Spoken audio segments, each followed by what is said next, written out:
자, 오늘은 주기도문의 네 번째 강의입니다. 하나님에 대한 두 번째 강구 내용이고요.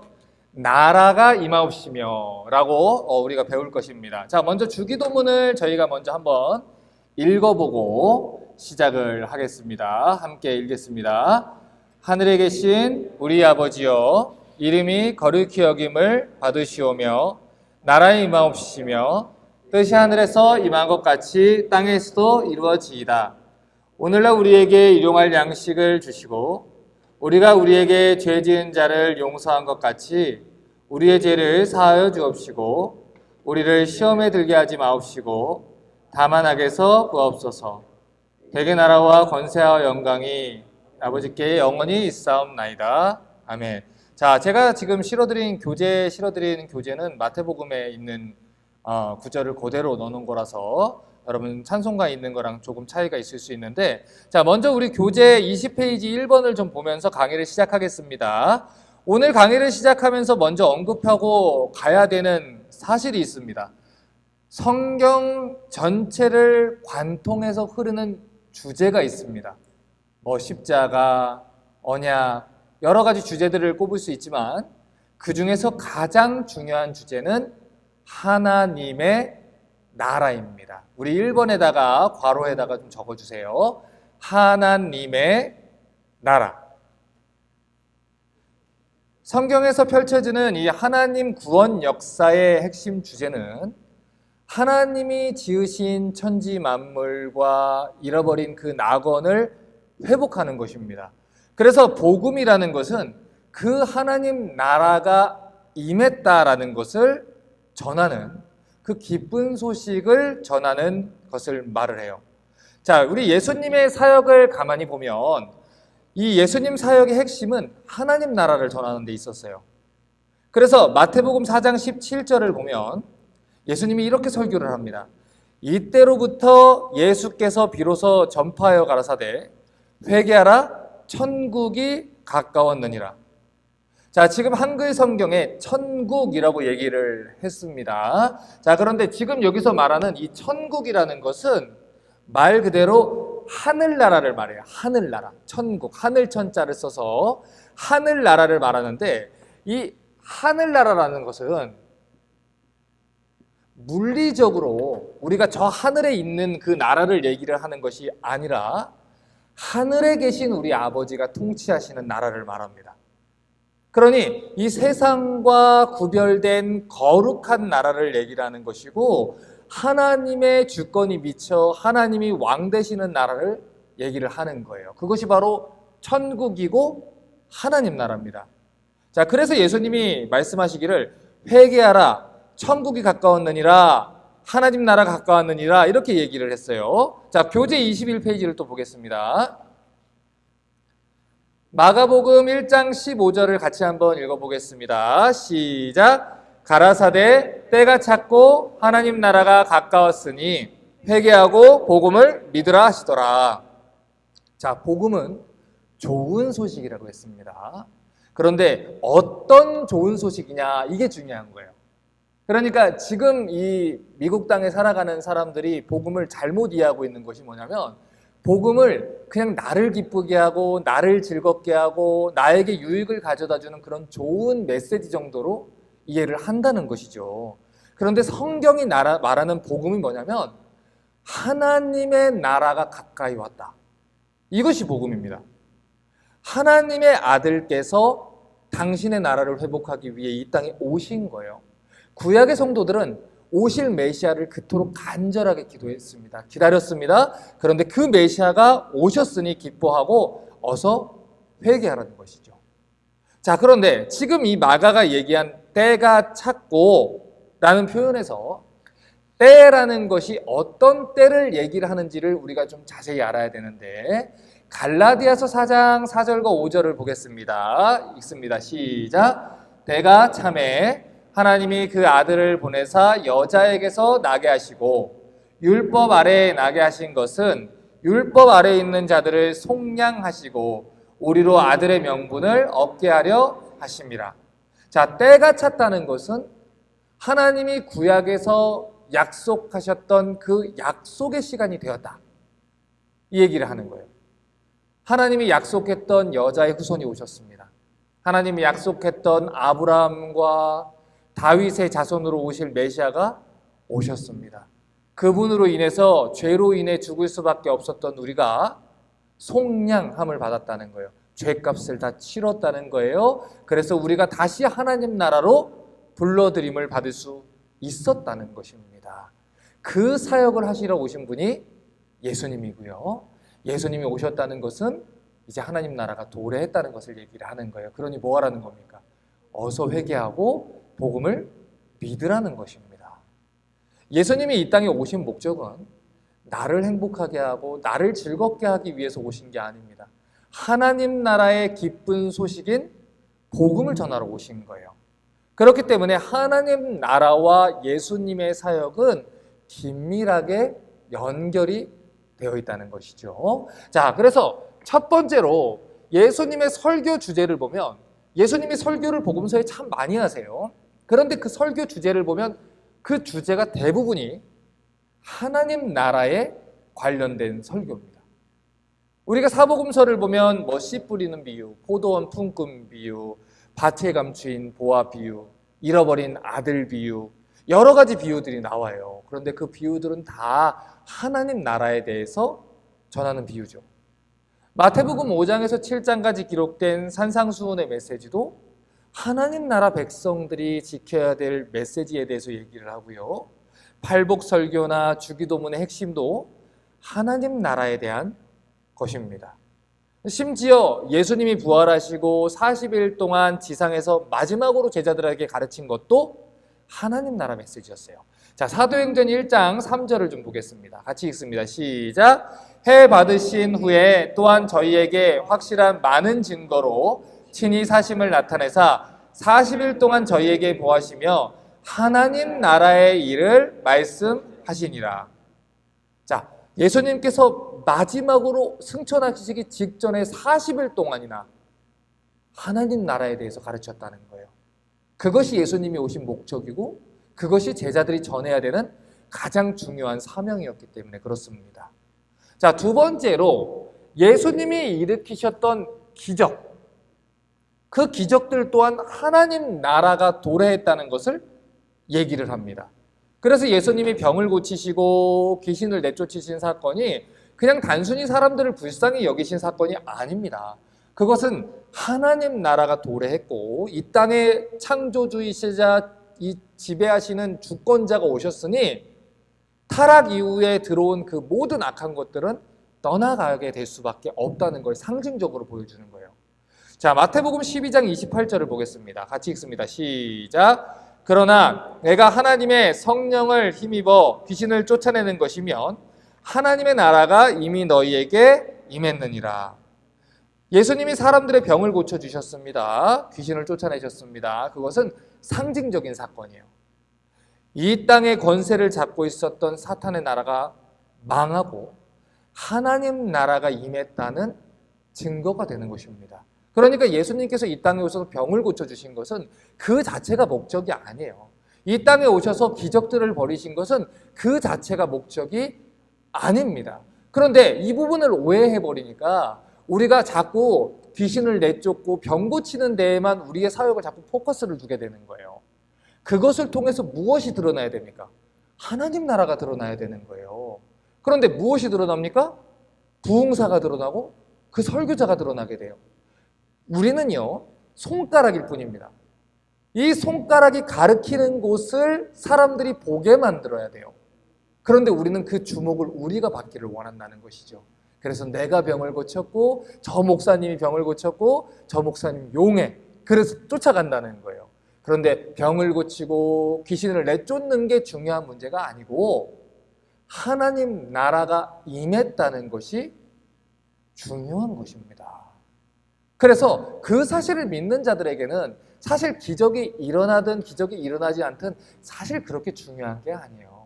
왜냐하면 이미 우리는 하나님 나라에 속했고 하나님 나라를 직접 보고 믿음의 눈으로 경험하며 살고 있기 때문입니다. 그런데 그것을 보지 못하는 사람들은 표적만 쫓아가게 되는 거예요. 그러니 그 끝에는 사람만 남는 것이고 현상만 남는 것입니다. 요한복음을 보면은 여러분 기적이라는 단어를 쓰지 않아요. 표적이라는 단어를 씁니다. 왜 요한이 표적이라는 단어를 썼냐면 표적이라는 단어가 가지고 있는 그 뜻이 무엇인가 정체를 드러내는 데 있기 때문이에요. 다시 말해서 예수님께서 요한복음을 보면 7번의 나는 무엇이다 라는 설교를 하세요. 에고 에이미라는 설교를 하세요. 나는 생명의 떡이다. 나는 포도나무다. 나는 생수의 강이다. 이런 걸 얘기를 합니다. 그래서 그것과 관련시켜서 기적들이 벌어져요. 오병이어로 단순히 사람들을 먹이는 게 목적이 아니고요. 예수님께 나아오는 자들이 먹고 살아갈 수가 있다는 걸 상징적으로 드러내는 것입니다. 그것을 드러내는 게 생명의 떡이고 그것이 표적의 목적이에요. 예수님이 일으킨 모든 기적들, 표적은 하나님 나라가 도래했다는 것을 보여주기 위한 것입니다. 자, 교재 22페이지 또 보겠습니다. 자, 세 번째로 예수님께서 이 땅에 오셔서 십자가에 죽으시고 부활하시고 다시 오신다고 약속하신 것도 하나님 나라를 회복하시는 사역을 말씀하시는 거예요. 죽으신 것, 부활하신 것, 재림하실 것, 하나님 나라를 회복하는 사역을 얘기를 합니다. 자, 아까 읽었던 갈라디아서 4장 4절대로 온도를 좀 내려주세요. 좀 낮네요. 갈라디아서 4장 4절이 말하는 대로 하나님 때가, 이제 하나님 나라가 도래했습니다. 이제 본격적으로 예수님 때문에 하나님 나라의 회복이 이제 시작되었어요. 그래서 예수님의 죽음과 부활은 죄로 인해서 사망에 붙잡혀 있는 사람들을 마귀의 권세로부터 해방시키는 결정적인 사역을 보여주는 겁니다. 자, 죄의 값은 무엇이라 했습니까? 사망입니다. 그런데 예수님이 그는 실로 우리의 질고를 지고 우리 대신 십자가에서 고난을 당했습니다. 자, 그러면 예수님께 우리의 죄가 남아있다면 예수님은 사망에게 붙잡혀 있으셔야 돼요. 그런데 사망이 예수님을 붙잡지 못했다는 것은 예수님이 죄가 없을 뿐만 아니라 예수님이 담당하신 우리 모든 죄 또한 다 사라졌다는 것을 얘기를 하는 것입니다. 그래서 예수님의 죽음과 부활은요, 우리에게 굉장히 중요한 사건이에요. 어떤 이단들은 예수님이 부활하신 사건이 가짜라고 얘기를 합니다. 그래서 우리는 그 부분에 대해서 별로 이렇게 대수롭지 않게 여기는 경우들이 있어요. 그런데 고린도전서 15장에 따르면 예수님의 부활이 없다면 우리의 믿음은 헛것이라 얘기를 합니다. 우리의 죄사함도 헛것이라 얘기를 합니다. 예수님이 부활하신 사건은, 승천하신 사건은 주님께서 다시 오실 때 하나님 나라를 완성시키실 것을 선포하는 메시지가 되는 거예요. 그래서 부활과 승천은 중요한 일입니다. 그래서 하나님 나라는 성경 전체를 관통하는 주제이고요. 예수님의 사역과 설교와 그분의 생애를 이해하는 핵심적인 주제가 된다는 것입니다. 자, 그러면 지금부터는 이제 하나님의 나라가 어떤 나라라는지를 우리가 좀 구체적으로 좀 보겠습니다. 자, 지난번에 제가 교회생활 가이드 할 때도 제가 설명을 한번 드렸습니다. 국가를 이루는 세 가지 중요한 요소가 있다고 했어요. 22페이지에 괄호에다가 3번에 적으십시오. 국민, 영토, 주권 세 가지죠. 국민, 영토, 주권.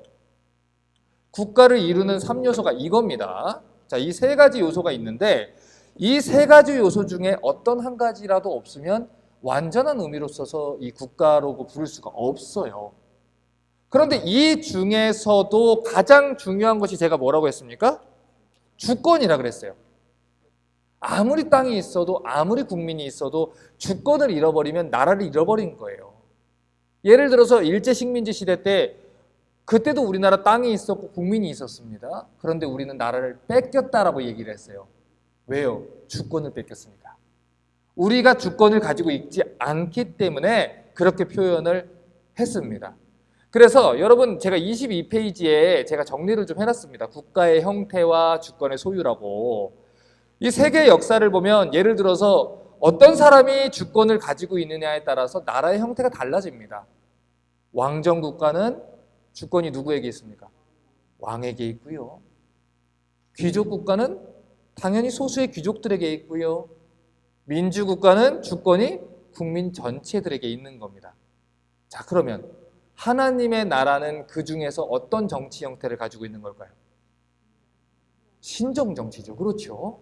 신정 정치입니다. 하나님의 나라는 하나님이 다스리는 나라예요. 자, 여러분, 그러면 제가 여쭤볼게요. 교회는 누가 세우셨습니까? 하나님이 세우셨지요.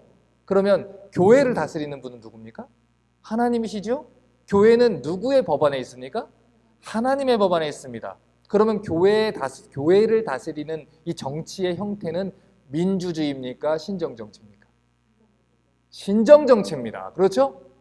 하나님이 왕이신 신정정치입니다. 여기 동의하시죠? 자, 그런데 왜 교회에서 민주주의를 하려고 합니까? 그래서 문제가 생기는 거예요.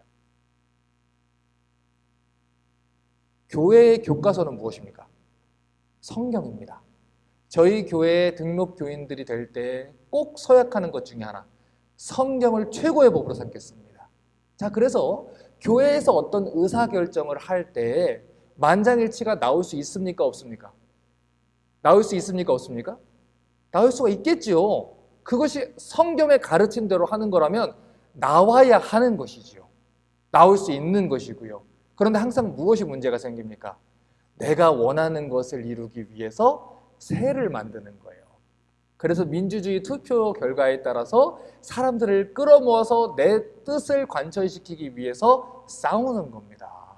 여러분, 어떤 교회들이 담임 목사님들을 청빙을 할 때 그렇게 시끄러워요. 한 교회에서 이 담임 목사님이 은퇴를 합니다. 그래서 이제 새로운 목사님을 모셔요. 그러면 어떤 권사님 장로님들은 이 목사님이 좋을 거고, 어떤 권사님 장로님들은 또 이 목사님이 좋겠지, 저 목사님이 좋겠지요. 그런데 여기 이쪽 목사님을 싫어하는 권사님 장로님들이 이 공동의회 투표를 하는데 자기들 투표를 해야 되니까 불법을 저지르는 거예요. 그래서 투표를 한 번밖에 못 하는데 1부 예배, 2부 예배, 3부 예배, 4부 예배를 동네 애들까지 다 데리고 와가지고 나이도 안 되는 애들까지, 교회 안 다니는 애들까지 들어가서 투표를 시킵니다. 그렇게 해가지고 투표를 시켜서 표를 만들고 원하는 사람을 붙이고 원하지 않는 사람을 떨어뜨리고 그걸 누가 잡아내가지고 소리 지르고 싸우고 그런 일들이 벌어져요. 여러분, 디모데전서 3장, 디모데전서 5장, 그리고 디도서 1장에 따라서 감독과 장로의 기준, 그리고 집사의 기준에 대해서 저희 교회는 임직 직분을 줄 겁니다. 어쩌면 슬프게도 우리 교회에 직분을 받는 장로님들이 안 계실 수도 있어요. 집사님들이 안 계실지도 몰라요. 하지만 그럴지라도 우리가 그걸 따라가야 합니다. 그렇지 않고 분명히 성경적으로 이분이 되시면 안 돼요. 아직은 예수님을 안 믿는 분이에요. 하나님을 경외하지 않아요. 그런데 의리 때문에 나랑 친하니까, 우리 회사 사장님이니까 그렇게 해서 세를 가지고 교회를 새로 가지고 움직이려고 하면 하나님의 교회가 시끄럽게 병들어 가는 것입니다. 여러분, 교회의 주인은 담임 목사가 아닙니다. 제가 늘 말씀드리죠. 저는 매니저입니다. 하나님이 말씀하시는 것을 가지고 저한테 와서 항의해봐요. 저는 힘이 없어요. 저는 하나님 뜻대로 하는 사람뿐입니다. 교회는 하나님의 법대로 이끌려 갈 때 가장 건강하고 가장 거룩하게 세워져 가는 곳입니다. 자, 그래서 우리가 좀 개념 정리를 좀 하고 갈게요. 하나님의 나라는 어떤 곳이냐? 하나님의 백성들은 성도라고 했습니다. 저는 성도라는 말하고 교인이라는 말을 구분해서 쓴다 그랬습니다. 교회 다니는 사람은 교인. 그런데 하나님 나라의 백성된 사람들, 거듭난 사람들은 성도입니다. 하나님을 왕으로 삼는 사람들은 성도입니다. 그 성도들이 그 나라의 주권을 가지고 계신 하나님의 통치를 받는 나라가 하나님 나라예요. 그러니까 성도, 내가 성도냐, 아니면 교인이냐 알 수 있는 방법이 있어요. 내 나라의 주인이 나면 교인이에요. 그런데 내 나라는 하나님이 다스리는 나라고, 내 나라는 사람의 이 나라는 하나님이 통치하신다라는 걸 분명하게 하신다면, 내가 아무리 원하고 바래도 하나님이 틀리다 그러면 나는 오케이, 하나님 틀렸습니다, 내가 바꾸겠습니다 할 수 있는 사람, 그 사람은 성도입니다. 자, 그럼 계속해서 보도록 하겠습니다. 자, 주권이란 게 무엇인가 좀 볼게요. 좀 뒤집어 주시고요. 자, 제가 이 국민 영토 주권 중에서 제일 중요한 게 주권이다 라고 말씀을 드렸어요. 자, 그런데 이 주권이라는 것은 크게 세 가지를 얘기를 합니다. 입법권이 있고요, 행정권이 있고요, 사법권이 있어요.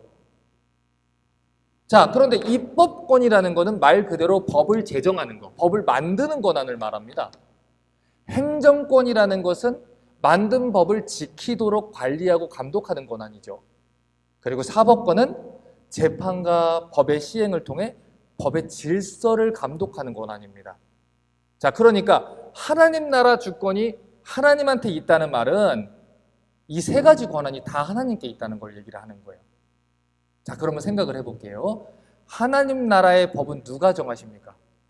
하나님이 정하시는 거예요. 그런데 우리는 뭐라 합니까? I don't think so라 그래요. 하나님이 성경에 당신의 법을 정했는데 우리는 I don't think so라고 한다고요. 그걸 결정하는 분은 누굽니까? 하나님이시라는 거예요. 누가 다스립니까? 누가 감독합니까? 하나님이 하십니다. 하나님 나라 재판은 또 누가 담당합니까? 하나님이 하십니다.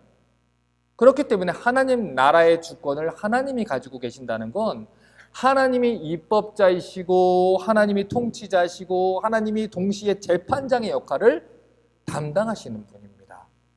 우리 교재 23페이지 4번을 또 보겠습니다. 자, 그러면 하나님 나라의 영토는 어디부터 어디까지라고 할 수 있느냐? 하나님 나라의 영토는 어디부터 어디까지 영향을 받느냐? 창세기 1장 1절을 같이 한번 읽겠습니다. 시작. 태초에 하나님이 천지를 창조하시니라. 자, 제가 예전에도 한번 설명을 드렸을 거예요. 사도신경 때. 천지라고 하는 것은 하늘과 땅을 얘기합니다. 이것은 하늘이란 피조물과 땅이라는 피조물을 얘기하는 게 아니에요. 유대인들의 이스라엘의 화법입니다. 하늘과 땅 사이에 있는 이 모든 것들을 아우르는 이 표현을 하는 거예요. 하늘과 땅에 있는 모든 것들을 하나님이 창조했습니다. 그러면 그것은 다 누구 겁니까? 하나님의 것입니다. 온 우주 중에 하나님의 통치를 받지 않는 생물이 있습니까? 없습니다. 모든 것은 다 하나님의 손에서 통치함을 받고 하나님의 다스림을 받는 것입니다. 심지어 우리 눈에 보이지 않는 저 머나먼 곳에 있는 행성들까지도 하나님의 통치를 받는 것입니다. 예전에 어떤 친구가 저한테 목사님 그러면 외계인의 존재는 어떻게 됩니까? 막 얘기를 하는 거예요. 그래서 제가 가만히 듣고 있다가 그냥 한 소리만 얘기를 했어요. 내가 생각할 때 너의 그 전제는 하나님이 지구만 통치하시는 하나님이야, 그렇지? 그러더니 아하 이러고 가는 거예요. 하나님이 사람을 위해서 죽으셨습니다. 오케이, 거기까지 알겠는데 외계인이 있으면 어떡할 겁니까? 이렇게 얘기를 하는 거예요. 그러니까 지금 얘기하는 요지를 아셔야 돼요. 제가 논쟁을 하자는 게 아니라 그 아이의 생각에는 하나님은 저 행성 너머에 있는 것들은 통치하지 않는 분이다. 이렇게 생각을 했기 때문에 그런 오해를 하는 거예요. 성경은 논쟁하기 위해서 쓰인 책이 아닙니다. 창세기 1장 1절은 과학자들과 논쟁을 벌이고 불신자들과 싸움을 하기 위해서 쓰인 책이 아니에요. 선포입니다. 그것을 믿던 믿지 않든 그것은 선포입니다. 예를 들어서 앨런 머스크한테 가가지고 누가 당신이 가지고 있는 재산이 한 국가를 세울 수 있는 돈이라면서요? 나는 못 믿겠어요. 그러면 그 재산 통장을 나한테 보여줘봐요. 그러면 그 사람이 보여줄 이유가 있습니까? 보여줄 이유가 없습니다. 만나주지도 않겠지요. 그냥 그렇게 얘기하면 되는 거예요. 그 사람은. 그게 사실이니까. 이 모든 천지를 창조하신 그 하나님, 그 크신 하나님이 말씀하시기를 내가 지었다. 왜? 내 거니까. 왜? 내가 만들었으니까. 왜? 내가 다스리고 있으니까. 그 모든 것들이 하나님의 다스림을 받는다는 거예요. 우리 교재 23페이지 5번을 또 보겠습니다. 하나님 나라의 그러면 백성들은 누굽니까? 제가 아까 성도들이라는 표현을 제가 아까 했었는데 하나님 나라 백성들은 하나님 나라에 속한 사람들을 말합니다. 하나님의 법을 지키는 사람을 말합니다. 하나님의 통치를 받아들인 구원받은 성도들을 말합니다. 자, 23페이지 5번 성도라고 괄호 안에 두시면 됩니다. 자, 그렇기 때문에 하나님 나라의 영토는요 물리적으로 우주 만물에만 해당하는 게 아닙니다. 하나님 나라의 영토는 하나님의 다스림을 받는 그 성도들의 모든 삶의 영역 전부까지도 해당을 하는 거예요. 그래서 우리가 하나님 나라가 임하기를 기도해야 된다라고 기도한다는 것은 우리가 행동하고 우리가 생각하고 우리가 선택하고 우리가 살아가는 인생의 모든 순간에서 하나님의 나라를 위해서 하나님의 법에 순종하며 살 수 있도록 기도해야 된다. 하나님 마음이 우리 마음이 되어야 되는 것이고 하나님의 바람이 우리 바람이 되어야 되시고 하나님을 왕으로 삼고 하나님 명하신 말씀대로 순종하며 살도록 기도하라는 것입니다. 복음은 하나님 나라에 대한 메시지라고 했습니다. 그래서 복음은 단편적으로 내가 그냥 천국에 가거나 내가 그냥 구원을 받을 수 있는 메시지로 한정되지 않아요. 복음이라는 것은 하나님 나라가 도래했다라는 그 기쁜 소식을 말하는데 예수님이 그 나라의 왕이시기 때문에 진정한 왕인 예수님만을 섬겨라 라는 요청의 메시지입니다. 마가복음 1장 15절을 다시 한번 보겠습니다. 같이 읽겠습니다. 시작. 가라사대 때가 찼고 하나님 나라가 가까웠으니 회개하고 복음을 믿으라 하시더라. 자, 왜 우리가 회개해야 됩니까? 하나님 나라 가까이 왔다 그랬어요. 그러면 복음을 믿어라. 예수 믿어라. 그러면 되는데 회개하라라고 분명하게 얘기를 했습니다. 예수님이 직접 얘기하셨습니다. 심지어 독사의 자식들아라는 말까지 섞어가며 심판이 임박했다라고 말했습니다. 이유는 하나님 나라가 가까이 왔기 때문입니다. 하나님이 통치하시는 나라가 가까이 왔기 때문입니다. 그래서 복음의 메시지는 회개의 메시지고요. 하나님 나라에 대한 메시지예요.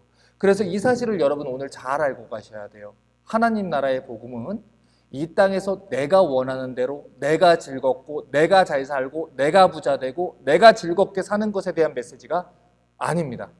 너 스스로 네 원하는 대로 살아라. 내 아들이니까 마음대로 해도 좋다라는 면죄부를 주는 메시지가 아닙니다. 하나님 나라가 가까이 왔으니 이제 누구를 왕으로 섬기라는 겁니까? 하나님을 왕으로 섬기라고 메시지를 주는 것입니다. 그래서 복음의 메시지는 하나님의 주권에 순종해야 된다라는 메시지를 담고 있는 것입니다. 반드시 하나님의 주권에 순종해야 된다. 이 메시지와 더불어 전해지는 게 복음입니다. 회개 그리고 하나님을 왕으로 삼는다. 이 두 가지 메시지가 빠진 것은 절대로 복음이 아닙니다.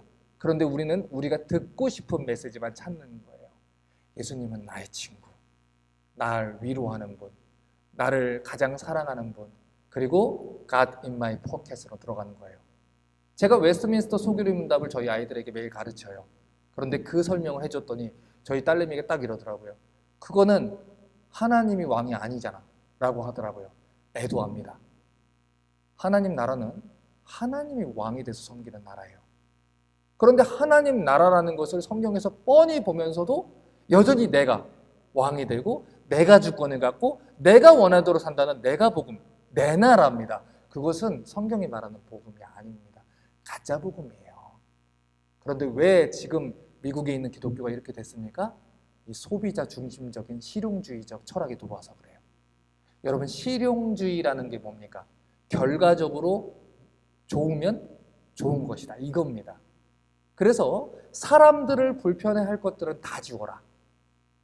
회개라는 메시지가 불편하게 하냐? 하지 마라. 하나님을 주인으로 삼는다? 하지 마라. 사람들이 싫어할 만한 것들 다 치워라. 교회에다가 십자가는 치우고 야자수를 걸어라. 그리고 아래다가 벤치를 놔둬라. 사람들이 커피 한 잔 마시고 교회 안에 들어올 때 부담감이 없게 만들어주라.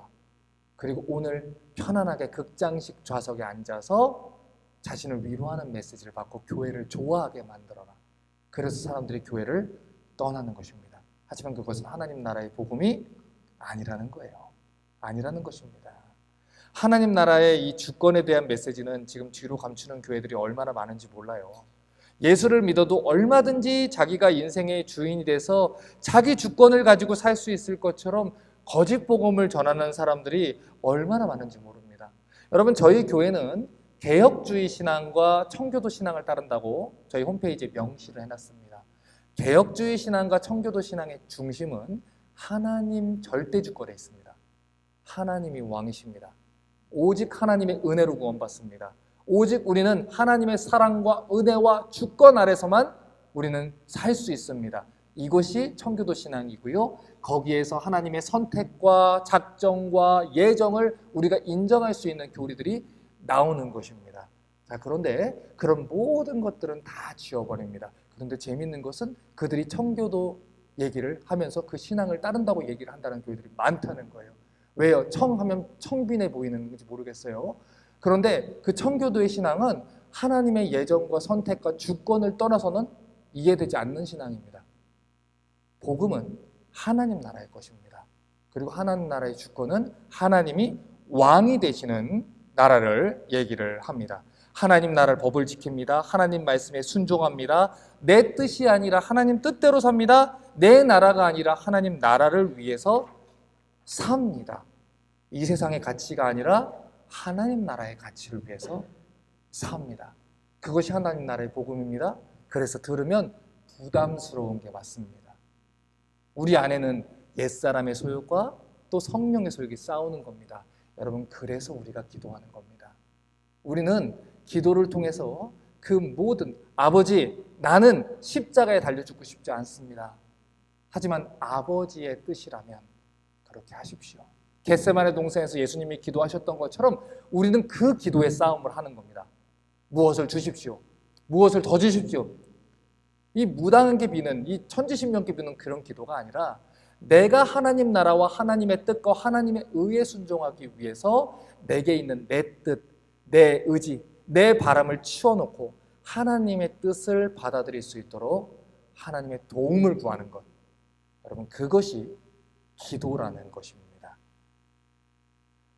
지금 마가복음 1장 15절을 보면 하나님 나라가 가까이 왔으니 회개하라고 했습니다. 자, 그러면 다음으로 살펴볼 게 이거예요. 회개가 무엇이냐? 회개라는 것은 돌이킬 회자에다가 고칠 개자를 씁니다. 그러니까 가는 그 방향을 완전히 틀어서 삶이 바뀌는 게 회개를 말해요. 내가 회개했어 라고 얘기를 한다는 것은 내가 오늘 예배에 나와가지고 내가 죄 지은 걸 시원하게 하나님 앞에 얘기했어. 그리고 후련해져가지고 또 죄를 지어가는 거는 그거는 죄를 고백했다라고 얘기를 하는 거예요. 회개했다는 것은 삶을 바꾸는 걸 말합니다. 그래서 거짓말을 했던 자는 이제는 참된 말을 해야 되는 거예요. 속이던 자는 이제는 속이지 않고 나눠주는, 섬기는 일을 해야 하는 거예요. 방향이 완전 바뀌어버려야 되는 거예요. 그게 회개입니다. 그렇지 않으면 우리는 회개한 것이 아니라는 거예요. 자기가 만든 왕국에서 이제까지 스스로 왕노릇을 했습니다. 그런데 그가 하나님 나라 통치를 받기 위해서 이제 두 손 들고 하나님 쪽으로 방향을 트는 거예요. 그게 회개입니다. 그래서 회개를 했다는 것은 더 이상 내가 더 이상 세상 나라에 속하지 않았다. 이것을 선포하는 거예요. 이제는 하나님 나라에 속했다. 그러니 하나님 나라의 법을 지키겠다. 하나님의 통치 아래 살겠다. 내가 왕이 되지 않겠다. 이것을 얘기하는 겁니다. 우리가 구원받았다는 것은 단순히 누군가가 나눠주는 천국행 티켓을 받은 것을 얘기하지 않습니다. 여러분, 지난번에도 설명을 드렸지만 우리가 미국에서 시민권을 받았다고 했을 때 시민권을 받았으니까 우리가 내 멋대로 삽니까? 아니죠. 아닙니다.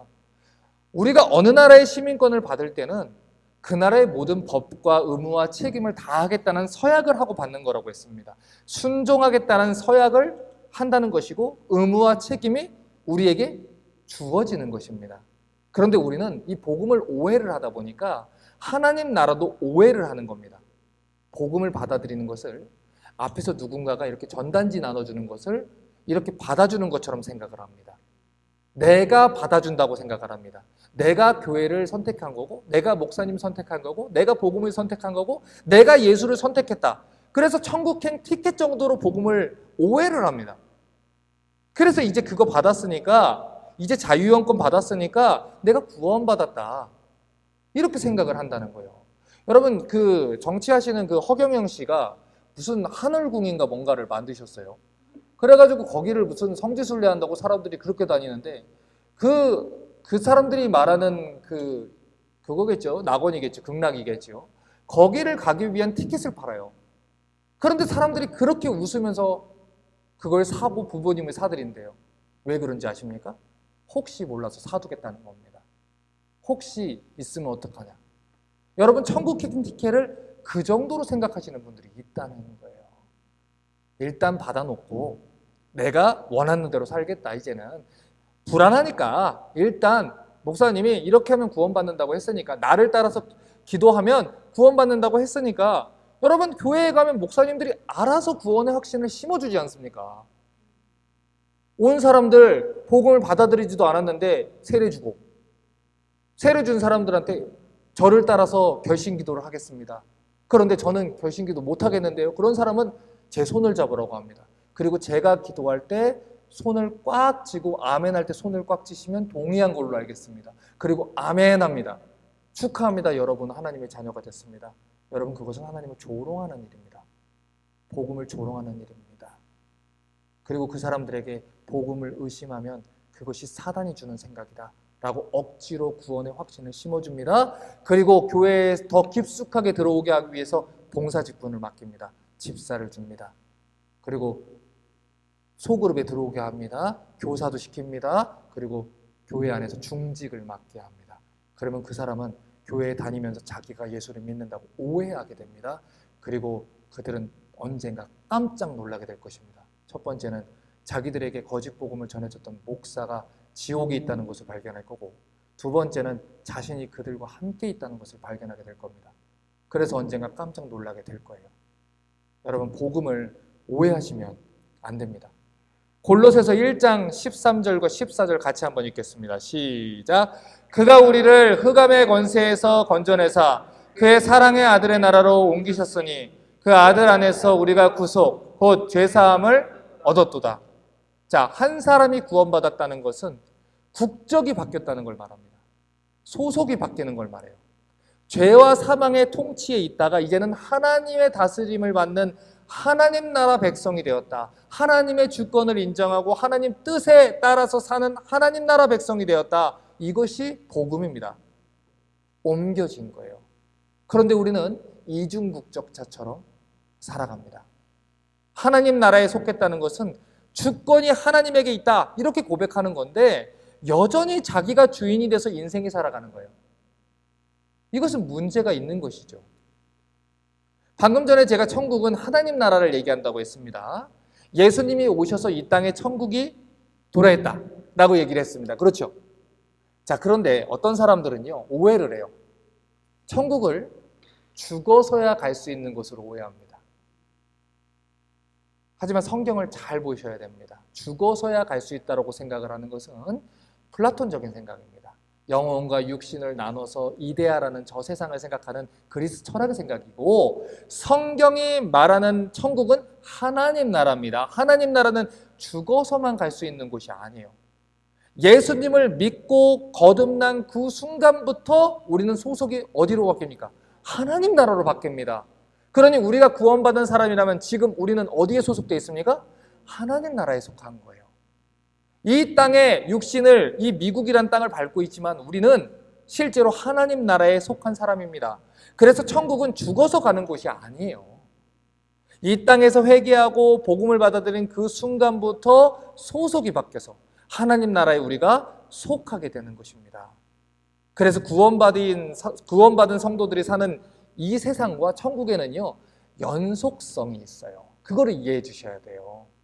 죽으면 딱 끝나고 그쪽으로 올라가는 게 아니에요. 구원받은 성도들은 거듭났기 때문에 하나님 나라를 보는 것입니다. 하나님 나라에 들어가는 것입니다. 예수님을 믿고 거듭난 사람들은 그 날부터 천국의 통지를 받는 것입니다.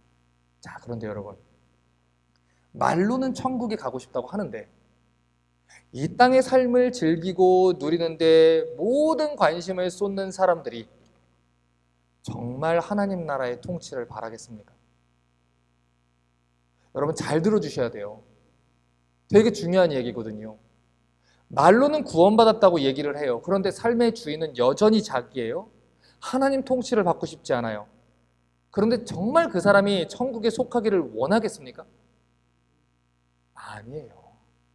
그런데 지금도 하나님 나라에서 하나님 통치를 받고 하나님 법을 지키고 하나님을 왕으로 삼는 걸 불편하게 생각하는 사람들이 그 사람들이 진짜로 하나님이 다스리는 그 나라에서 사는 것을 사모할까요?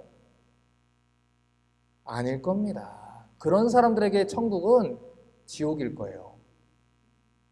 그 사람들이 말하는 천국은 하나님이 나한테 천국 티켓을 주고 내가 원하는 대로 해주도록 뒤를 봐주는 곳이 천국입니다. 내 뜻과 내 나라를 세우는 곳이 천국입니다. 그런데 하나님의 나라는 하나님의 나라가 이루어져야 됩니다. 하나님의 뜻이 이루어져야 됩니다. 내 나라가 아닙니다. 내 뜻이 아닙니다. 내 의가 아닙니다. 그런데 여기에서도, 이 땅에서도 우리가 그걸 원하지 않는데 과연 그 사람이 영원토록 하나님의 통치를 받겠습니까? 아니라는 거예요. 그래서 때때로 제가 성도들한테 당신은 구원받지 않았습니다라고 얘기를 하는 것입니다. 감정으로 얘기를 드리는 게 아니에요. 현재의 모습을 보면 어느 정도는 판명이 납니다. 여러분, 음식을 판매하시는 분도 옷을 판매하시는 분도 누가 들어오면 제가 물을 먹고 가겠구나, 음식을 사겠구나, 제가 구경을 하러 왔구나, 시간 때우러 왔구나, 옷을 사러 왔구나, 대충 보면 보이시죠? 목사님들도 그렇습니다. 하나님의 말씀에 비추어서 그 사람이 하나님의 말씀대로 사는 사람인지 하나님의 뜻대로 살기를 원하는 사람인지 드러나는 게 있어요. 제가 자주 말씀드리잖아요. 여러분의 인스타그램에, 여러분의 SNS에, 페이스북에 여러분이 평소에 하는 말들이, 여러분의 통장의 잔고가, 여러분의 통장의 어카운트 레코드가 무엇을 위해서 사용되고 찍혔는지 보면 여러분이 어느 나라에 속했는지를 분명하게 드러납니다. 그것이 여러분의 정체라는 거예요. 하나님 나라에 속한 사람은 하나님 나라의 일을 얘기합니다. 하나님 나라에 속한 사람은 썩어 없어질 것에 관심을 두지 않습니다. 어떻게 하면 하나님 나라에 순종할까? 어떻게 하나님은 하나님 뜻대로 살 수 있을까? 그것을 생각을 한다는 거예요. 그런데 여전히 내 관심은 이 땅에서 뭘 사고 뭘 누리고 뭘 쌓고 뭘 이루는 데 있습니다. 내가 주인이 돼서 사는 데 있습니다. 하나님이 내 뜻을 이뤄주는 데만 있습니다. 그 사람은 절대로 천국을 바라지 않습니다. 하나님이 통치하시는 나라를 절대로 바라지 않습니다. 그래서 그 사람은 구원받은 자가 아닙니다. 여러분, 굉장히 아픈 말인가 합니다. 저에게도 용기가 있었으면 좋겠습니다. 그 얘기를 목사님 지금도 충분히 많이 하고 계시는 것 같은데요. 그런 얼굴들이신데 아닙니다. 10개 중에 하나 하는 겁니다. 용기가 있었으면 좋겠습니다. 용기가 부족하든지 사랑이 부족하든지입니다. 그래서 기도하고 있습니다. 기도하고 있어요. 용기를 주시기를. 우리 교재 24페이지를 보십시오. 마태복음 7장 21절부터 23절을 같이 한번 보겠습니다. 시작. 나더러 주여 주여 하는 자마다 천국에 다 들어갈 것이 아니요 다만 하늘에 계신 내 아버지의 뜻대로 행하는 자라야 들어가리라. 그날에 많은 사람이 나더러 이르되 주여 주여 우리가 주의 이름으로 선지자 노릇하며 주의 이름으로 귀신을 쫓아내며 주의 이름으로 많은 권능을 행치 아니하였나이까 하리니 그때 내가 저희에게 밝히 말하되 내가 너희를 도무지 알지 못하니 불법을 행하는 자들아 내게서 떠나가라 하리라.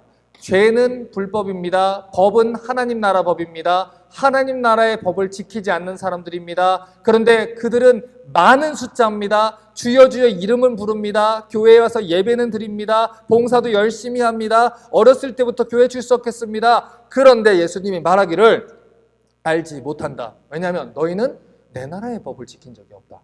너는 내 나라에 속한 적이 없다. 천국은 목사님이 보내주는 게 아닙니다. 세례 증서가 보내주는 게 아닙니다. 여러분, 천국에는 여러분의 세례 증서를 들고 갈 수가 없습니다. 아버지 뜻대로 행하는 자가 들어가는 것입니다.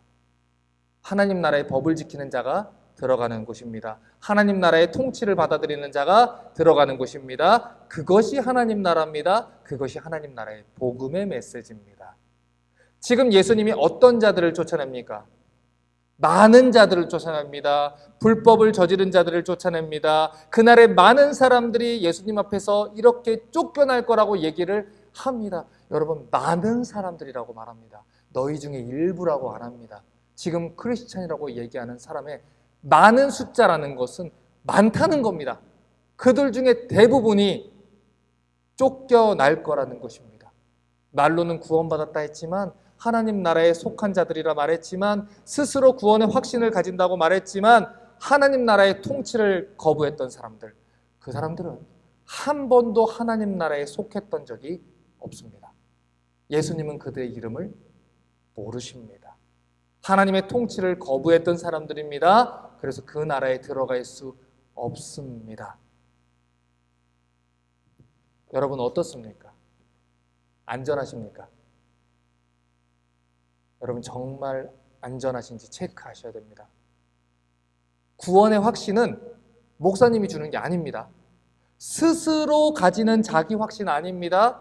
누군가가 주입시켜준 감정의 확신과 다른 것입니다. 구원의 확신은 하나님으로부터 나오는 것입니다. 하나님의 말씀이 증거할 때 나의 백성은 이런 자들이다. 사람이 물과 성령으로 거듭나지 않으면 하나님 나라에 들어갈 수 없느니라. 물과 성령으로 거듭나야 됩니다. 그런데 예수를 믿기 전의 삶과 다른 게 없습니다. 예수를 믿지 않는 사람들하고 다른 게 없습니다. 그들의 나라와 내 나라는 다른 게 없습니다. 그들의 통치받는 것과 내가 통치받는 것이 다른 게 없습니다. 그들은 세상을 섬깁니다. 나도 세상을 섬깁니다. 그들은 돈을 섬깁니다. 나도 돈을 섬깁니다. 그들은 자기가 하고 싶은 대로 합니다. 나도 내가 하고 싶은 대로 합니다. 그게 어떻게 하나님 나라 백성입니까? 마태복음 7장 13절과 14절 같이 한번 읽겠습니다. 시작. 좁은 문으로 들어가라. 멸망으로 인도하는 문은 크고 그 길이 넓어 그리로 들어가는 자가 많고 생명으로 인도하는 문은 좁고 길이 협착하여 찾는 이가 적음이니라. 여러분 생명으로 들어가는 길은 찾는 이가 적습니다. 적습니다. 여러분 지금 수요일에 이렇게 오늘 낮에도 비도 추적추적 나오고 기온도 떨어지는데 하나님 말씀을 듣겠다고 이 자리에 와 있는 건 여러분 정말 복입니다. 하나님이 여러분에게 그 마음을 주신 건 정말 복입니다. 그것도 이렇게 듣기 싫은 소리를 하나님 말씀으로 듣고 있다는 건 복입니다. 그 길을 찾는 건 적습니다. 사람들을 기쁘게 하는 메시지가 퍼졌다면 저희 교회는 훨씬 더 많은 사람들이 왔을 겁니다. 그러나 복음이 그렇지가 않습니다. 마태복음 10장 38절은 말합니다. 같이 읽겠습니다. 시작. 또 자기 십자가를 지고 자유를 쫓지 않는 자도 내게 합당치 아니하리라. 자, 지난번에도 말씀드렸습니다. 우리가 예수님을 쫓는다는 건 자기 십자가를 지고 예수님을 쫓는다는 것입니다. 그래서 바울은 말했습니다. 내가 예수의 흔적을 가졌노라. 여러분이 예수님 때문에 받은 흉터가 있습니까? 예수님 때문에 참고 예수님 때문에 견디고 복음 때문에 견뎌내고 그 시간을 오롯이 참아내야만 했던 하나님 나라가 확장되는 것을 위해서 견뎠던 십자가가 있습니까? 아니면 너무 날아갈 것 같이 살고 계십니까? 내 꿈을 펼치고 내 인생을 펼치고 있으니 날아가는 겁니다. 십자가를 지면 몸이 쭈그러들 수밖에 없는 겁니다. 예수 때문에 쭈그리로 사는 겁니다. 성질이 없어서 말을 못해서 참는 게 아닙니다. 할 말이 없어서 참는 게 아닙니다. 예수 때문에 하는 것입니다. 어떤 사람들이 천국에 대해서 생각할 때 그곳은 고통과 불행이 없고 행복과 기쁨만 있는 곳이다 이렇게 생각을 합니다. 그래서 굿 플레이스다 이렇게 생각을 해요. 여러분 미국에서 유행했던 그 굿 플레이스라는 드라마가 있습니다. 그런데 그 드라마를 보면요, 미국인들이 바라는 천국이 어떤 곳인지를 좀 알 수 있어요. 거기에는 자기가 생전에 좋아했던 그 모습 그대로 천국이 만들어져요. 원하는 모습의 집을 가질 수 있고요, 자기가 좋아했던 것을 원 없이 할 수 있고요, 자기가 즐거워했던 것을 한정 없이 할 수 있어요. 그것을 굿 플레이스라고 표현을 합니다. 그런데 성경이 말하는 천국은 그런 굿 플레이스라는 다른 개념입니다. 그거는 내 생각엔 이거예요. I don't think so예요. 성경은 그렇게 말하지만 내 생각은 이거예요. 성경이 말하는 천국은 하나님의 다스림이 있는 곳입니다. 거룩하신 하나님이 다스리는 곳입니다. 자, 그런데 생각해 보세요. 이 땅에서 죄와 결별하지 못하고 죄를 혐오하지 못하고 잠시 80, 90 사는 동안에도 하나님 말씀에 순종하고 싶지 않아 하고 그렇게 자기 멋대로 살던 사람들이 정말로 영원히 하나님 임재 가운데에서 하나님 법을 지키면서 살기를 원하겠습니까? 원하지 않을 겁니다. 이 땅에서 잠시 잠깐 사는 순간에도 하나님 통치를 받고 싶지 않아서 제멋대로 살아가던 사람들이 과연 하나님의 법을 영원히 지키고 영원히 하나님의 통치를 받는 것을 견딜 수 있겠습니까? 하나님의 말씀으로 복음을 전하면 사역자들을 불러서 혼내고 그런 설교한다고 불렀던 사람들이 하나님 말씀에 순종하며 영원히 살겠습니까? 여러분, 저희가 진짜 진지하게 생각을 해야 됩니다. 수많은 교인들이 막연히 자기가 천국에 가기를 원한다고 생각을 합니다. 그런데 진짜 천국에 대해서 알려주면 그런 곳은 내 천국이 될 수 없습니다라고 말합니다. 그런 곳은 내가 원하는 예수님의 모습이 아니라고 말합니다. 저 헛소리하는 사역자를 끌어내려라 라고 얘기를 합니다. 그런데 그것은 자기 자신을 속이는 오해입니다. 천국을 잘못 이해했기 때문에 하는 말입니다. 복음이라는 것은요, 이 땅에서 하나님의 통치를 거부한 채로 그냥 제 멋대로 살아도 죽은 후에는 반드시 천국행을 보장해 주겠다라는 면죄부가 아니에요. 복음은 하나님 나라에 속하고 하나님의 통치에 순종하면서 살아가겠다는 사람들에게 주어지는 좋은 소식입니다. 그렇지 않은 사람들에게는 복음은 절대로 좋은 소식이 될 수 없어요. 자기의 뜻을 저버려야 되는데요. 자기가 원하는 대로 살아갈 수가 없는데요. 하나님 뜻대로 살아가야 되는데요. 자기가 누리고 싶고 이루고 싶던 것을 하나님의 뜻을 위해서 저버려야 되는데요. 그것이 어떻게 자기들에게 좋은 소식이 될 수 있겠습니까? 될 수 없다는 것입니다. 여러분, 복음을 효력 있게 만드는 성도가 살아가는 원칙이 무엇입니까? 믿음이라는 것입니다. 믿음. 자, 그런데 믿음이라는 것이 뭐냐면 성도들이 살아가는 삶의 원리와 방편입니다. 이게 믿음입니다. 오직 의인은 무엇으로 산다 그랬습니까? 믿음으로 산다 그랬어요. 우리 하박국 2장 4절 읽겠습니다. 시작. 보라, 그의 마음은 교만하며 그의 속에서 정직하지 못하니라. 그러나 의인은 그 믿음으로 말미암아 살리라. 의인은, 구약에서 말하는 의인은 구원받은 하나님의 백성, 성도, 지금으로 말하면 크리스천을 말합니다. 그런데 의인이 살아가는 원리와 방편이 뭐냐면 믿음이라는 거예요. 여러분, 하박국이 이 말씀을 들을 때는 세상이 악으로 가득 차 있을 때입니다. 악한 자들이 하나님 백성들을 핍박하는 그런 시대입니다. 그런데 그런 상황 속에서 하나님 말씀하시기를 너희가 하나님 백성이라면 내 통치를 믿으라는 거예요. 손해보는 것 같아도, 다 잃어버리는 것 같아도, 너희가 십자가를 지고 거꾸러지는 것 같아도 내가 다스리고 있다는 걸 믿으라는 거예요. 여러분, 그것이 믿음으로 사는 겁니다. 하나님의 법대로 살면 손해보는 것 같고요. 하나님의 뜻에 순종하며 살면은 내가 누리고 싶은 걸 누리지 못하는 것 같고 미련해 보일 것 같고, 그래도요, 그것이 하나님의 말씀이라면, 그게 하나님 나라 법이라면 기꺼이 그 좋은 진주를 찾은 그 사람처럼 자신의 모든 것을 팔아 그 땅을 사는 것입니다. 그래서 믿음은요, 하나님이 이것을 놓치면 더 좋은 거 주시겠지? 이런 수준에 머무르지 않아요. 이것은 어린아이 같은 믿음이에요. 믿음은 내가 하나님 나라 백성이기 때문에 내가 원하는 대로 하지 않으셔도 나는 하나님 통치에 순종하겠습니다. 이게 하나님 나라 백성들의 삶의 원리입니다. 다니엘의 세 친구들이 풀무불에 들어가게 생겼어요. 하나님만 섬기는 것 때문에 죽게 생겼습니다. 평소보다 7배나 불을 뜨겁게 하라고 얘기를 했어요. 그런데 다니엘의 세 친구들이 말합니다. 우리는 하나님만 섬깁니다. 하나님이 우리를 구원할 겁니다. 그런데 그리 아니할지라도 라고 붙여요. 그래도 하나님만 섬길 겁니다. 여러분, 성도의 신앙은 거기까지 가는 거예요. 왜요? 천국은 죽어서 가는 곳이 아니라 지금 우리와 연장선상에 있는 곳이기 때문입니다. 우리는 하나님 나라의 통치에 있습니다. 세상 권력이 우리를 하나님의 통치에서 끊을 수 없습니다. 로마서 8장에 얘기했듯이 사망도 생명도 천사들도 주관자들도 그 어떤 것들도 우리를 하나님의 사랑에서 끊을 수 없느니라. 그걸 믿는다면 그리 아니하실지라도 내가 가겠습니다 라고 뚜벅뚜벅 걸어가게 되는 거예요. 그런데 우리의 신앙이 너무 어린아이의 초보적인 신앙에 머물러 있어요. 그래서 우리는 뭐라고 합니까? 하나님께 삐졌다라고 얘기를 합니다. 내가 하나님한테 이렇게 했는데 하나님 이렇게 하지 않았어요. 하나님한테 내가 이렇게 했는데 이렇게 하지 않았어요. 여러분, 그것은요, 어린아이 같은 사랑입니다. 여러분, 아이들이 어릴 때는 아빠가 나한테 이렇게 했는데 이렇게 하지 않았잖아요 이러고 삐지는 거예요. 그런데 부모가 자식을 사랑하고 그 자식이 장성해질 때는 자식이 그렇게 하나 저렇게 하나 그것을 품는 것이 사랑입니다. 조건을 달지 않습니다. 그것으로 인해서 자기가 원하는 걸 못 받아도 사랑합니다.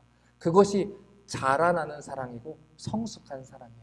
그래서 자식은요, 절대로 부모가 자식 사랑하는 걸 못 따라갑니다. 제가 요즘 느끼는 게 그거예요. 제가 부모님을 통화하면서 사랑합니다 해도 부모님이 저를 사랑하는 거 절대 못 따라가요. 절대 못 따라갑니다. 그런데 제가 5살짜리보다 나아야 되지 않겠습니까? 10살짜리보다 나아야 되지 않겠습니까? 그런데 우리가 하나님에 대한 사랑이, 우리 하나님에 대한 믿음이 거기 머물러 있다는 거예요. 하나님 이 사업 잘 되게 해주시면 내가 하나님을 섬기겠습니다. 하나님 건강하게 해주시면 하나님을 섬기겠습니다. 그런데 건강을 뺏어가면 하나님, 내가 하나님께 어떻게 했는데 나한테 이렇게 할 수 있습니까? 이렇게 하나님 앞에 나아간다는 거예요. 그런데 하나님 뭐라 합니까? 의인은 믿음으로 말미암아 산다. 상황과 상관없다. 환경과 상관없다. 내가 통치하고 있는 것을 믿어라. 그리고 그리 아니할지라도 내 통치에 순종하는 자들, 그들이 하나님 나라의 백성이라는 거예요. 여러분 보셔요. 하나님이 이삭을 바치라고 했습니다. 그렇죠? 아브라함한테 이삭을 바치라고 했습니다. 그런데 하나님이 아브라함을 시험하시려고 데리고 가셨어요. 여러분, 시험의 목적이 뭐라고 했습니까? 괴롭히려고 하는 겁니까? 아니에요. 유학 올 때 토플이라는 시험을 봅니다. 그래서 그 사람의 수준을 보는 거예요. 얘가 여기 와서 공부할 수 있을지 보는 거예요. 그래야 다음 학년도 가는 거예요. 시험은 괴롭히려고 주는 게 아니에요. 그 믿음의 수준에 있는지, 이 계시의 메시지를 알아들을 수 있는지, 하나님의 마음 여호와 일의 메시지를 이해할 수 있는지, 알아들을 수 있는지 시험하신 거예요. 그런데 이삭을 바치라고 했어요. 100세 때 낳은 아들을 바치라고 했어요. 그런데 히브리서 11장에 아브라함이 뭐라 합니까? 아브라함이 하나님이 죽은 자 가운데서 주실 것을 믿고 드렸다 그랬어요. 그냥 드린 게 아니에요. 하나님이 나한테 네 자손이 별과 같이 번성한다고 약속했는데, 하나님이 내 인생을 살아보니까 약속을 지키시는 분인데, 하나님이 내 자식 그렇게 허망하게 보낼 리 없다. 내 자식이 아니라 하나님 자식인데 하나님 약속 안 지킬 리 없다. 그러니까 하나님 마음대로 하십시오. 어차피 하나님은 약속 지키실 거잖아요. 그러니 내가 죽여도 살리실 거잖아요. 믿고 하는 거예요. 그런데 그 믿음을 확인하실 때 하나님 뭐라 합니까? 아브라함아, 아브라함아, 네 독자, 이 사랑하는 아들 이삭에게 아무것도 하지 말아라. 내가 이제야 네가 나를 경외하고 사랑하는 줄 아노라. 그리고 수풀에 걸린 양 하나를 대신 제물로 삼습니다. 거기를 뭐라고 불렀습니까? 여호와 이레, 여호와의 산에서 준비되리라. 여러분, 여호와 이레, 아들을 대신해요 제물로 바쳐라. 아들을 대신해서 제물로 바쳐라. 아들을 대신해서 바쳐진 그 땅이 모리아 땅입니다. 그 땅의 훗날에 예수 그리스도의 십자가가 세워집니다. 하나님의 사랑하는 아들을 위해서, 딸을 위해서 어린 양이 죽으셨습니다. 그것을 미리 보여주시는 사건이 여호와 이레인 거예요. 그래서 여호와 이레는 유치하게 주차장 가가지고 자리 남았다고 여호와 이레, 이게 여호와 이레가 아니라고요. 그게 아니에요. 하나님이 주면 여호와 이레, 아니면 아니래, 이게 아니고, 여호와 이레는 하나님이 죽기까지 나를 사랑하셨다. 당신의 약속을 생명 걸고 지키셨다. 그것을 보여주시는 겁니다. 하나님 나라 백성들이 왜 하나님의 법을 지킵니까? 하나님을 신뢰하니까 지킬 수 있는 거예요. 바보라서 지키는 게 아니에요. 똑똑해서 지키는 거예요. 저희가 똑똑하고 지혜롭기 때문에 영원한 나라에 우리 인생을 건 거예요. 하나님 나라의 모든 것을 투자해서 우리가 그 진주가 묻어있는 땅을 사는 거예요. 그렇기 때문에 이 땅의 것이 아깝지 않은 거예요. 이 땅의 순간들이 아깝지 않은 것입니다. 우리 교재 25페이지 7번을 보겠습니다. 하나님 나라에 속한 자들은 무엇을 가질 수 없다고요? 이중국적을 가질 수 없습니다. 하나님 나라에 속하든지 아니면 세상에 속하든지 둘 중에 하나입니다. 누가복음 16장 13절 같이 읽습니다. 시작. 지파인이 두 주인을 섬길 수 없나니 혹 이를 미워하고 저를 사랑하거나 이를 중히 여기고 저를 경히 여길 것이라. 너희가 하나님과 재물을 겸하여 섬길 수 없느니라. 여러분, 이스라엘이 그랬어요. 그들은 하나님도 예배했어요. 그런데 바알도 섬겼어요. 지금도 수많은 크리스찬들이 그러고 살아요. 말로는 하나님을 섬긴대요. 그런데 삶으로는 그것에 부정하며 살아요. 돈에 사로잡혀 살아요. 재물에 사로잡혀 살아요. 무력에 사로잡혀 살아요. 돈을 자기의 신으로 삼고 살아요. 어떻게 하면 돈을 더 모을 수 있지? 어떻게 하면 집을 더 가질 수 있지? 어떻게 하면 커리어를 더 좋게 만들 수 있지? 모든 삶의 초점이 재물에 가 있어요. 돈에 가 있어요. 하나님 나라가 아니에요. 하나님 뜻이 아니에요. 하나님의 의가 아니에요. 그러고 이렇게 변명해요. 제가 그렇게 하는 이유는 다른 욕심이 아니에요. 나 위해서 하는 게 아니에요. 내 가족 위해서예요. 내 자식 위해서예요. 하나님이 주신 내 자식 잘 키우기 위함이에요? 물질로 교회 섬기기 위함이에요? 아닙니다, 여러분.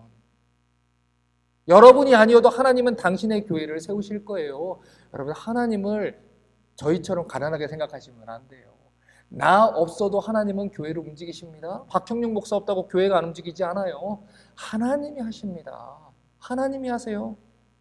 그것은 우리가 하나님이 아닌 재물을 섬기고 있을 뿐이에요. 그런데 변명을 그렇게 하는 것 뿐이에요. 그런데 슬픈 사실은 하나님이 그걸 다 아신다는 것이죠. 하나님 나라에 속한 자들이라면 하나님만을 섬기게 돼 있어요. 부족하고 없어도 믿음으로 사는 게 행복한 사람들이란 거예요. 그런데 우리는 너무 쉽게 하나님의 자리와 우리의 우상들을 바꿉니다. 재물이 우상이 되는 거예요. 자식이 우상이 되는 거예요. 직업이 우상이 되는 거예요. 미래가 우상이 되는 거예요. 그것은 하나님 나라에 속한 자들이 아닙니다. 여러분, 교회가 무엇입니까? 교회는 진리의 기둥과 터입니다. 하나님의 복음을 전하기 위해서 이 땅에 세우신 기관이에요. 여러분, 교회는 커뮤니티가 아니에요. 커뮤니티도 있을 수 있겠지요, 그 안에. 성도의 교제가 분명히 있지요. 그런데 교회는 커뮤니티가 1차적인 목적이 아니에요. 그런데 많은 사람들이 복음을 쫓아서 교회를 가지 않아요.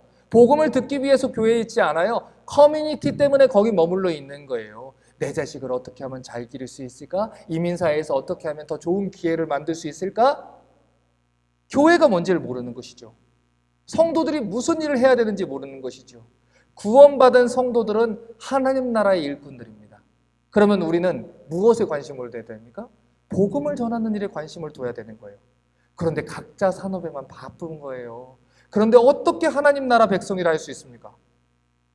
그게 어떻게 하나님 나라가 도래할 것을 기대하는 사람이라 할 수 있겠습니까? 마태복음 28장 19절과 20절 같이 한번 읽겠습니다. 시작. 그러므로 너희는 가서 모든 족속으로 제자를 삼아 아버지와 아들과 성령의 이름으로 세례를 주고 내가 너희에게 분부한 모든 것을 가르쳐 지키게 하라. 볼지어다 내가 세상 끝날까지 너희와 항상 함께 있으리라 하시니라. 아멘. 제가 이번 주에 어떤 그 인스타그램의 그 피드를 보는데 이 말씀에서 끝에만 딱 잘라가지고 내가 너희와 항상 함께 있으리라 아멘 하트 뿅뿅 해가지고 올려놨어요. 앞에 문맥 아무것도 없어요. 사명을 하는 것도 아무것도 없어요. 주의를 위해 사는 것도 아무것도 없어요. 단지 뭐가 있어요? 하나님이 나와 함께 있대. 하나님이 나를 떠나지 않는데, 내가 무엇을 해도 떠나지 않는데. 여러분, 이 말씀을 왜 주셨습니까? 가서 모든 족속으로 제자 삼으라는 거예요. 십자가 지고 복음 가지고 전하면 나를 따르면 너희가 세상에 속하지 않았기 때문에 박해도 있고 모욕도 있지만 내가 너희랑 함께 있을 거야. 그러니까 담대하게 가거라. 하나님 그 말씀으로 주신 거예요. 그런데 사명은 없어요. 주를 위해 사는 건 없어요. 그것만 딱 잘라요. 하나님이 함께 계신데 여러분, 이게 얼마나 슬픈 일입니까? 신앙생활을 하는 것은 이 땅에서 하나님 나라 백성으로 사는 것을 말합니다. 교회 취미생활로 다니는 걸 얘기하는 게 아닙니다. 주기도문은 구원받은 하나님의 백성들, 성도들과 교회가 우선적으로 추구해야 되는 내용이 담겨 있는 내용이에요. 그래서 이것은 신앙생활의 비전이라고 하는 거예요. 우리 교회의 사역 철학인 거예요. 우리 교회의 사역 철학은 간단합니다. 하나님의 말씀 66권을 가감없이 선포합니다. 그렇게 해서 하나님의 나라와 하나님의 의와 하나님의 뜻이 각각의 성도들과 가정과 교회에 퍼지도록, 그것을 인정하고 살 수 있도록 합니다. 그것이 저희 교회의 모든 골입니다. 하나님 나라에는 구경꾼이 없습니다. 목사님이 잘하겠지. 아닙니다. 하나님 나라에는 구경꾼이 없어요. 모두가 다 하나님 나라 복음을 두고 뛰어야 되고요. 모두가 다 믿음의 경주를 하는 거예요. 또 하나님 나라에는 스폰서가 없습니다. 투자자가 없습니다. 믿음 생활을 하면 스폰서처럼 하려고 하시는 분들이 계셔요. 자기는 믿음의 싸움을 안 해요. 근데 헌금 내고 있으니까 괜찮지 않냐 라고 얘기를 합니다. 교회를 섬기고 복음을 전하라고 리더들을 세워놨어요. 그랬더니 교회에서 정치를 하고 교회에서 리더로서만 뒷짐지고만 있습니다. 스폰서예요. 감독이에요. 후원자예요. 하나님 나라의 교회는 구경꾼이나 후원자나 감독이 필요한 게 아닙니다. 그것은 다 누가 하십니까? 하나님이 하시는 거예요. 감독도 후원도 이끄시는 것도 하나님이 하시는 것입니다. 하나님은 스폰서가 필요하지 않아요. 충성된 종들이 필요합니다. 구경꾼이 되지 마십시오. 스폰서로 역할을 때우려고 하지 마십시오. 하나님을 섬기면서 세상도 섬길 수 있다는 생각을 버리십시오. 하나님 나라에는 이중국적자가 없습니다. 그리고 혹시라도 이 영상 강의를 듣는 분들 가운데 그 일을 열심히 하는 사람들을 낙담하게 하는 일도 하지 마십시오. 자기가 하지 못하는 것보다 더 악한 것이 믿음으로 살아가는 자들을 낙심시키는 것입니다. 이제 강의를 마무리합니다. 하나님 나라를 위한 기도는 사실 위험한 기도예요. 어떤 의미냐면 하나님 나라가 임하기를 기도하는 건 그만큼 자기 왕국이 무너지는 걸 말해요. 하나님의 다스림을 거부하고 자기 왕국에서 사는 사람들은 그래서 하나님 나라를 위한 기도를 전혀 드리지 않아요. 우리의 기도 생활을 한번 돌아보십시오. 우리가 언제 하나님 나라를 위해서 기도했는지, 하나님의 뜻이 이루어지길 기도했는지. 하나님의 뜻이 이루어지는 것을 원하지 않으니까 하나님의 뜻을 바꾸는 법이라는 세미나 자꾸 쫓아다니는 거예요. 그걸 원하지 않으니까. 여전히 자기들이 원하는 대로 살고 싶어 하기 때문에요. 하지만 하나님 나라에 속한 사람들은 하나님의 통치를 받습니다. 하나님 주권 아래 순종합니다.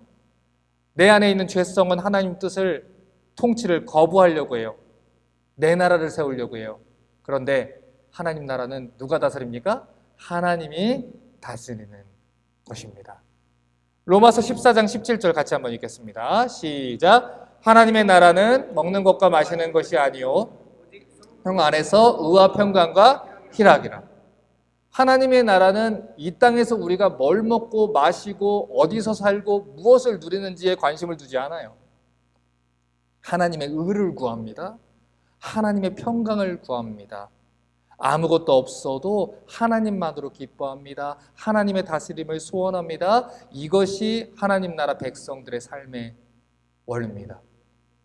우리 마지막으로 디모데후서 2장 4절 읽겠습니다. 시작. 군사로 다스리는 자는 자기 생활에 얽매이는 자가 하나도 없나니 이는 군사로 모집한 자를 기쁘게 하려 함이라. 성경은 우리를 믿음의 군사로 표현을 합니다. 군사로 다니는 자는 쓸데없는 걸 가지고 있지 않아요. 전쟁을 위해서, 하나님의 나라의 전쟁을 위해서 하나님의 명령에 절적으로 순종하고 군더더기 없이 모든 것들을 다 버리고 주를 쫓는 것입니다. 하나님 나라에 속해서 하나님 나라 통치를 받기 원하는 사람들은 절대로 하나님 뜻을 바꾸려고 기도를 하지 않습니다. 하나님 뜻에 순종할 수 있는 자가 되게 하십시오. 그것이 우리의 기도입니다. 그래서 제가 여러분 많이 말씀드리잖아요. 하나님 말씀을 들었어요.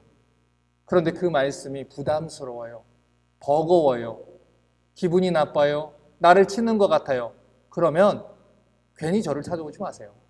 그것이 하나님 말씀이라면. 제가 그래서 성경을 성경대로만 설교를 드리는 거예요. 그게 하나님 말씀이라면 무엇을 하셔야 되냐면, 하나님, 제가 하나님의 말씀하시는데 하나님의 말씀 가지고 지금 듣고 있는데 제 마음에 분함이 찾아오고 제 마음에 억울함이 찾아오고 제 마음에 자꾸 순종하고 싶지 않은 마음이 찾아옵니다. 하나님, 내 심령이 이렇게 가난합니다. 불쌍하게 여기십시오. 내 심령이 이렇게 애통합니다. 그러니 애통하는 눈물을 주십시오. 그런 자들에게 비로소 천국의 위로가 있는 거고요. 그런 자들이 하나님 나라 백성인 것입니다. 그러므로 우리 하나님 나라를 위해서 기도하고 하나님 나라에 순종하는 게 우리 성도들의 소원 되시기를 기도하시고 그렇게 살아가시기를 주님의 이름으로 축복합니다. 기도하겠습니다. 하나님, 오늘도 하나님의 나라에 대한 가르침을 배웠습니다. 하나님이 통치하시는 자들이 되게 하시고 하나님을 사랑하고 하나님 뜻대로 살아가는 자들 되게 하여 주시옵소서. 회개의 영을 부어주셔서 돌이키고 회개하고 주 앞에 엎드릴 수 있는 은혜를 주시옵소서. 주 예수 그리스도의 이름으로 기도합니다. 아멘.